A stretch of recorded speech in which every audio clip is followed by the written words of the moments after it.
Graças e paz, amados, vamos a mais uma série de estudos. Nós estamos concluiremos hoje sobre o Dia das Pequenas Coisas, com base em Zacarias capítulo 4, de 8 a 10, e em Ageu capítulo 2, de 1 a 9.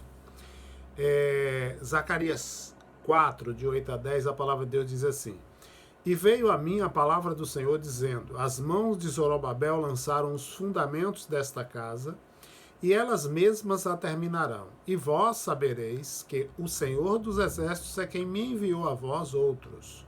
Pois quem desprezou o dia das pequenas coisas? Sim, estes regozijarão, estes 7 mesmos, e verão o prumo na mão de Zorobabel. Estes são os olhos do Senhor que percorrem toda a terra.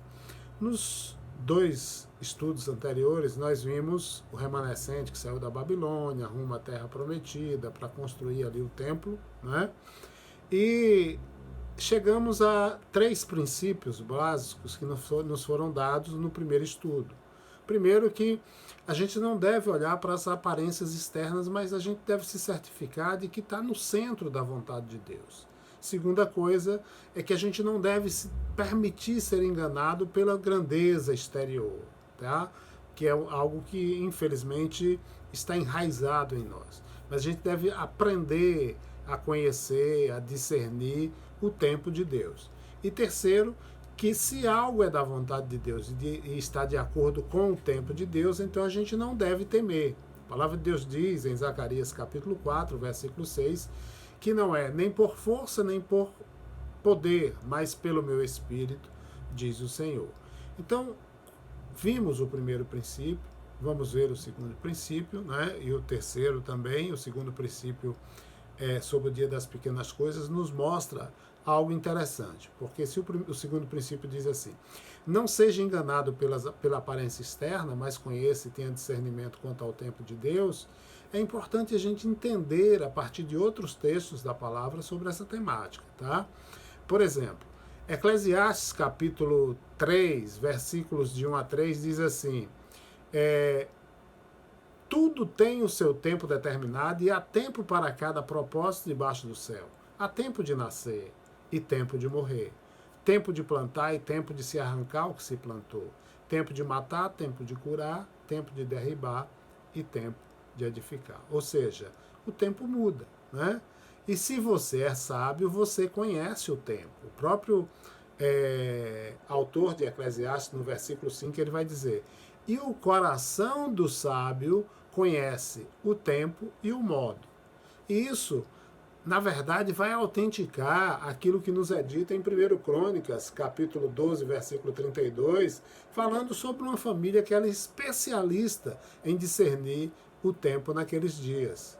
1 Crônicas 12, 32 diz: dos filhos de Issacar, 200 de seus chefes entendidos na ciência dos tempos, para saberem o que Israel devia fazer, e todos os seus irmãos sob suas ordens.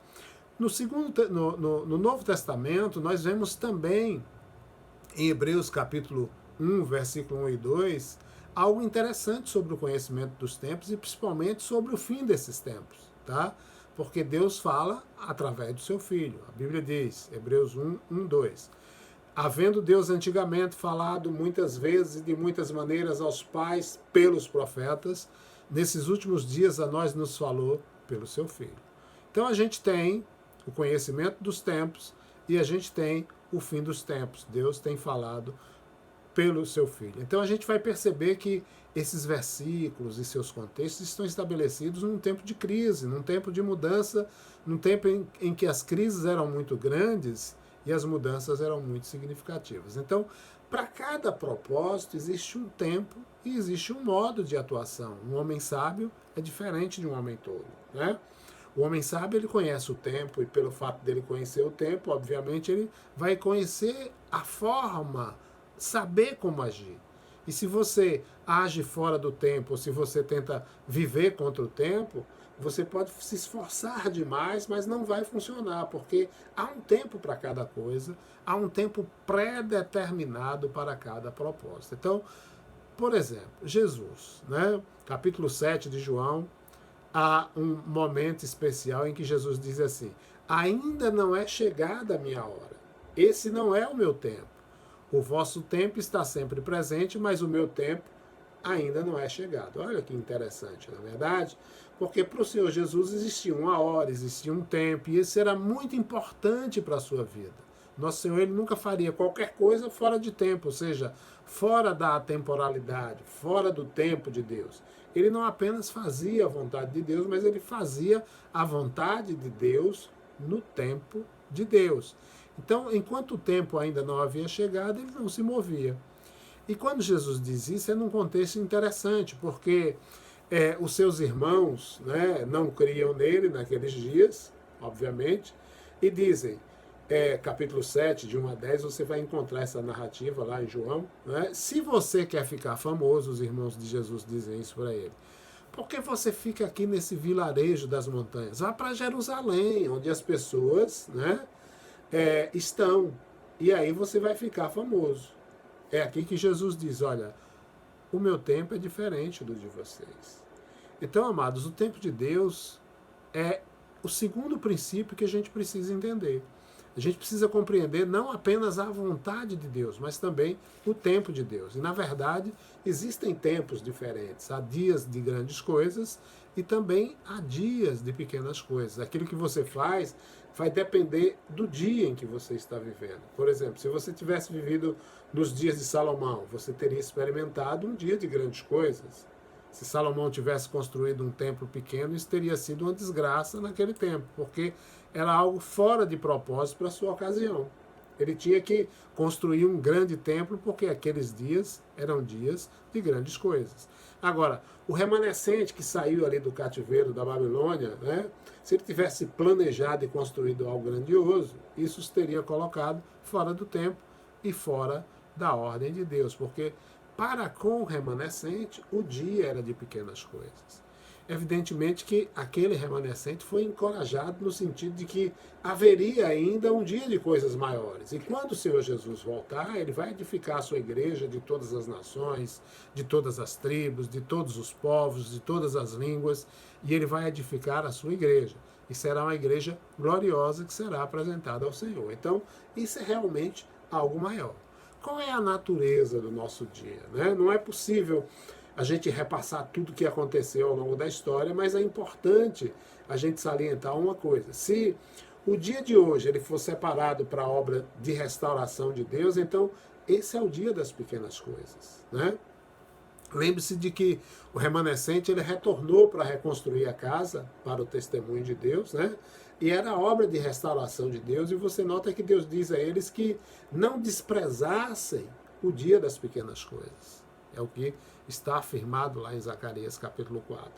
Então, em outras palavras, com a restauração vem o dia das pequenas coisas. Não tente fazer algo grandioso, pois se você fizer, você vai estar fora do tempo de Deus. Você vai estar edificando algo que Deus não está edificando.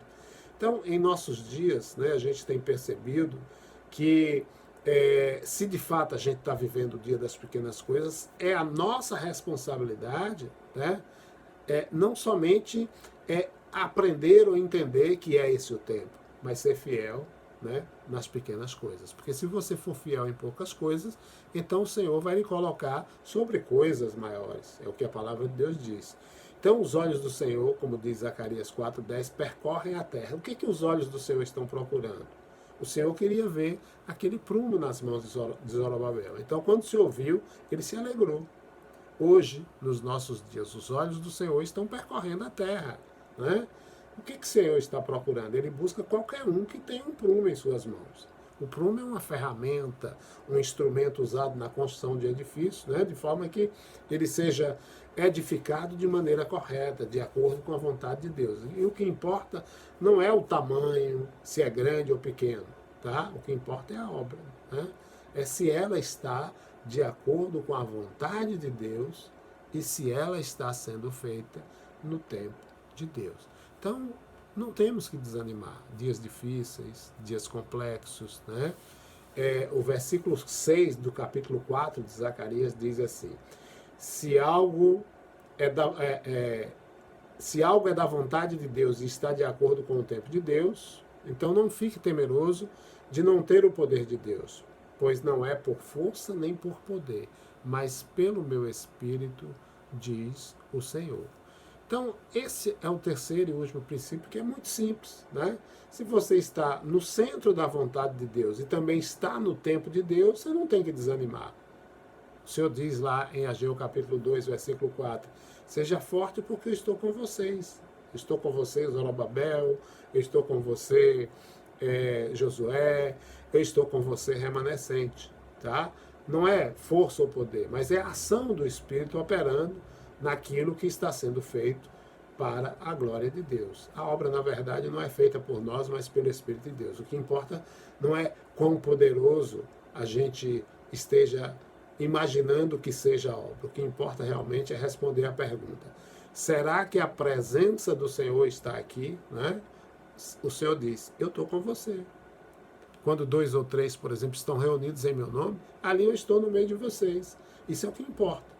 Se a presença do Senhor está ali, ou está aqui, ou está onde você está, então o seu poder aí está e a obra vai ser realizada. E graças a Deus, amados, você nota que mesmo em tempos difíceis, a obra da reconstrução da casa de Deus, ela nunca deixa de ser concluída, porque o propósito de Deus se estabelece. Eu creio que a mesma coisa é verdadeira hoje. Nós estamos vivendo nos tempos mais difíceis, né? O inimigo está tentando, de todas as formas, usar todos os artifícios para nos desviar, para nos distrair, para nos desanimar, para nos acusar, para nos atacar, buscando assim impedir ou paralisar o agir de Deus, edificando a nossa vida. Então, o que a gente tem que fazer? A gente precisa nos certificar de que não estamos sendo enganados pelas aparências externas. A gente precisa estar assegurado de que estamos no centro da vontade de Deus e que estamos no processo da obra do Senhor. Mesmo que os resultados sejam pequenos, que a gente lembre que a gente está vivendo no dia das pequenas coisas. Tá? Não busque um poder espetacular, busque a presença de Deus, pois Ele é o nosso poder e a obra aí vai ser realizada. Que possa o Senhor nos ajudar. Né? Então, vamos orar. Querido Deus, nós colocamos diante de Ti a nossa vida e a Tua palavra, né? Porque ela expressa a Tua vontade. E o que a gente clama? A gente roga que o Teu Espírito Santo possa imprimir no nosso coração e faça-nos viver de maneira real e operante os princípios pré-estabelecidos na Tua palavra. Ó Senhor, a gente pede que a Tua palavra não seja apenas algo externo a nós, mas que possa ser vida e espírito em nós e para nós. Né? Nós nos entregamos a Ti, nós nos entregamos à Tua palavra, e isso nós fazemos no nome que está acima de todo nome, no nome de nosso Senhor e Salvador Jesus Cristo. Amém. E graças a Deus. Fiquem com Deus.